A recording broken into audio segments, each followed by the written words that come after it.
그게 좀 시간이 좀 남고 그럴 때가 있잖아. 그럼 그때 이제 구독 정도 좀 잠깐 눌러도 괜찮지 않을까? 구독 좀 해주세요. 네, 좀 도와주세요. 자, 사회문화 10을 좀 설명해 볼게요. 이게 경제제시문이죠. 이게 사실은 필립스 곡선이라고 하는 곡선을 설명하는 거야. 근데 이게 조금 몇 가지 개념만 이해하면 생각보다 어렵지 않게 이해할 수가 있는 거예요. 그렇죠? 그래서 선생님이 약간 개념을 좀 설명을 해볼게요. 우리가 정부가 지출을 늘린다. 요즘에 정부가 지출을 많이 늘리고 있죠. 코로나 때문에. 그것처럼 지출을 늘리는 걸 우리가 뭐냐면 총수요 관리 정책이라고 해. 그러니까 수요를 늘려주는 거야. 수요를 늘려주는 건데 이렇게 총수요 관리 정책은 정부가 지출을 조절하거나 세율을 조절, 경기 조절 방식을 얘기하는데 경기 침체 국면에선 실업 구제를 위해 정부가 대규모 토목공사를 발주하거나 막 이런 식으로 해서 수요를 막 늘리는 것이다. 그러니까 정부는 돈을 써가지고 그러니까 적자 재정을 해가지고 돈을 써서 사람들을 이렇게 많이 고용하게 해주고 막 그리고 그러면 사람들 돈이 생기니까 또 뭐 팔게 되고 이렇게 되는 거지, 그렇지? 그래서 정부가 지출을 늘리는 거야. 지출을 늘려. 그러면 여러 가지 메커니즘을 거쳐서 일자리가 올라가게 많아지게 되겠지. 그렇지 않겠어? 그렇죠. 자, 그런데 정부가 지출을 늘려서 사람들의 소득이 막 많아지잖아. 그러면 또 다른 사이드 이펙트가 뭐가 발생할까? 물가가 상승하지. 물가가 상승하는 거야. 그렇지? 그러니까 일자리가 높아진다는 것은 실업률이 낮아진다는 뜻이잖아. 그치? 여긴 실업률로 나와 있으니까 이렇게 봐야 되겠지? 그렇지? 그러니까 이런 식의 구조야. 그러니까 정부 지출을 만약에 낮추면 어떻게 되겠니? 그러면 일자리가 감소할 것이고, 그치? 이건 실업률을 높이는 일이 발생할 것이고, 그치? 그러면, 자, 사람들 돈 없으니까 돈 안 쓰잖아. 뭘 안 사. 그럼 어떻게 돼? 물가 떨어지지. 그치? 그래서 이걸 좀 이해하면 좋은데, 물가가 오른다는 것은 미안, 거꾸로 그랬다. 물가 떨어지죠. 자, 이거지. 그러니까 결국에 물가가 오른다는 것은 사실은 예전에 케인즈가 뭔가 주장하고 있을 때까지만 해도 경기가 굉장히 그러니까 경기가 되게 좋다는 뜻이었어. 경기가 되게 좋으면 사려는 사람만 많잖아. 사려는 사람이 많으니까 물가가 당연히 올라가게 되는 거지. 그렇지? 자, 그런데 이제 여기에 대해서 이런 일에 대해서 이 두 가지 학파가 이걸 대립을 하는 거야. 여기서는 대립을 한 걸 보여주는 건데, 자, 그러니까 지금 실제로는 이게 정부의 지출, 그러니까 정부의 역할을 강조한 게 케인즈였거든. 케인즈는 정부가 총수요를 조절해가지고 우리가 경기를 조금 너무 과열됐을 때는 좀 다운시키고 너무 침체돼 있을 때는 조금 정부가 지출을 늘려서 경기를 활황시키고 이렇게 해야 된다고 생각했던 사람이거든. 이 케인즈라는 사람이. 그런데 좀 전에 여기 그림에 나와 있는 그래프를 아까 얘기한 걸로 한번 그려볼게. 자, 아까 물가가 높아진다는 것은 경기가 좋아지는 거라고 그랬어. 그리고 오른쪽 이 X축이 뭐냐면 실업률이지. 아까 그러니까 고용률이 아니라 실업률이야. 그래서 얘가 반비례 관계가 있는 거야. 오케이? 실업률이 줄어든다는 건 경기가 좋아진다는 뜻이잖아. 그럼 물가가 올라간다는 거지. 실업률이 줄어든다는 건 경기가 좋다는 것이니까 물가가 올라간다. 잠깐 이런 식으로 생겼다는 거지. 그치? 그래가지고 지금 이 케인즈는 뭘 얘기한 거냐면 우리가 정부가 지출을 늘려서 여기 균형점이 만약에 이거 지워보자. 균형점이 이 지점에 있었어. 그러면 실업률을 줄이는 정책을 써서 물가가 조금 상승을 하더라도 여기 이 다시 지점으로 좀 우리가 옮겨야 되지 않겠느냐 이런 얘기를 한 거야. 알겠어? 지금 여기 2는 경기가 별로 안 좋지. 실업률이 너무 높잖아. 물가는 낮지만 실업률이 높잖아. 그러니까 케인즈는 이렇게 얘기한 거지. 물가가 조금 올라가더라도 우리 실업률을 줄여서 경기를 좀 활성화 시킵시다. 이렇게 주장을 했다는 거야. 케인즈는 이거를 얘기했다는 거야. 이게 필립스 곡선이 그래서 이렇게 우하향하는 곡선을 갖고 있다는 거지. 그치? 자, 그런데 케인즈 학파가 우하향하는 이 필립스 곡선을 주장할 때 했었는데 1960년대에 여기 대공황 막 이런 거 발생했잖아. 그치? 그래가지고 이때 뭐가 있냐면 스태그플레이션이라는 게 발생해. 1960년대 스태그플레이션.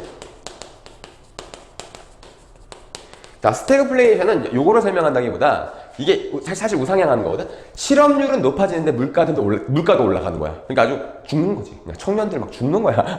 자기 일도 없고 돈도 없는데 물가는 막 계속 올라가.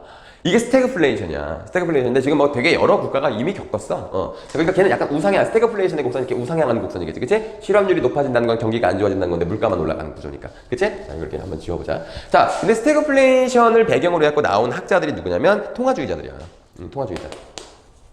자, 통화주의자들의 견해를 좀 이해하려면 뭐를 이해해야 되면 자연 실업률이라는 개념을 좀 이해해야 돼. 자연 실업률이라는 게 우리가 실업이라고 하는 게 진짜로 일자리를 너무너무 열심히 구하고 싶은데 못 구하는 애들을 우리가 실업이라고 생각하잖아.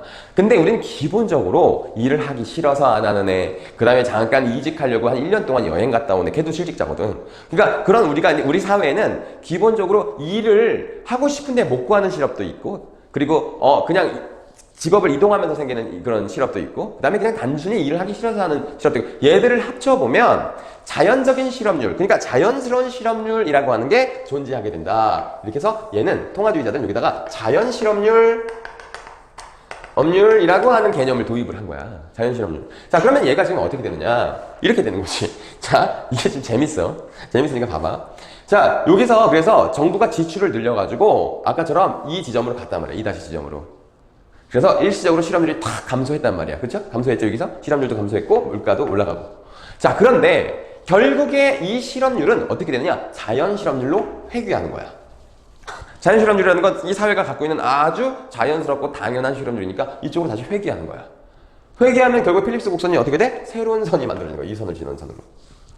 그래가지고 이거 실업률 너무 높은데 조금 좀 낮춰봐야겠는데 해가지고 정부가 또다시 정책을 써. 정부 지출을 늘렸어. 그래서 다시 이렇게 실업률을 일시적으로는 줄였단 말이야. 근데 다시 어떻게 돼? 또 자연 실업률로 회귀하는 거야. 그러면 이렇게 되는 거지.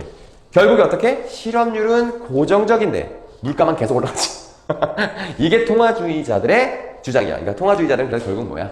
정부가 개입하면 좆된다. 이렇게 얘기한 거겠지, 그치? 정부가 개입하면 일시적으로 효과가 있을지 몰라도 그냥 물가만 계속 올리는 형태가 나타나잖아.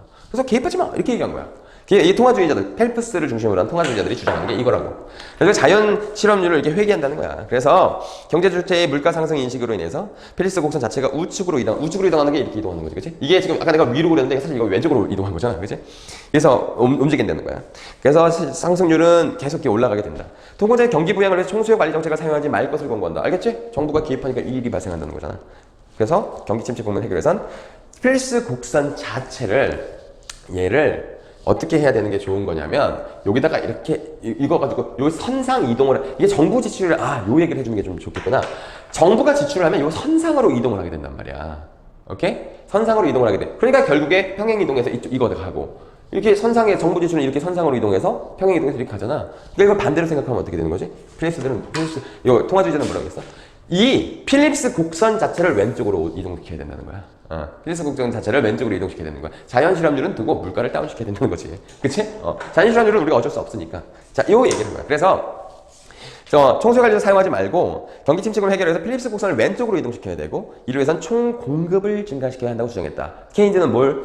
총 수요를 높여야 된다 했잖아. 얘는 공급을 높여야 된다는 거야. 그래서 이를 위해서는 인력을 잘 재분배하고 인력 구조 조정이나 시장의 기능을 회복하거나 그러니까 둘 중에 누가 더 시장을 중요하게 생각한다면 통화주의자. 얘는 정부가 관여를 해야 된다. 큰 정부, 작은 정부. 얘는 개입을 많이 해야 된다. 개입하지 말아야 된다. 케인즈는 정부가 개입을 많이 해야 된다고. 얘는 개입하면 안 된다. 그 대신에 시장에 맡겨두되 인력을 적재적소에 배치하는 바람직한 시장을 만들어야 왼쪽으로 이동한다. 이렇게 얘기한 거야. 알겠어요? 여기까지 하면 다 이해를 했을 것 같습니다. 지금 이 설명을 듣고 그냥 문제를 다 풀어보시면 쉬울 거예요. 오케이? 네, 여기까지 하겠습니다.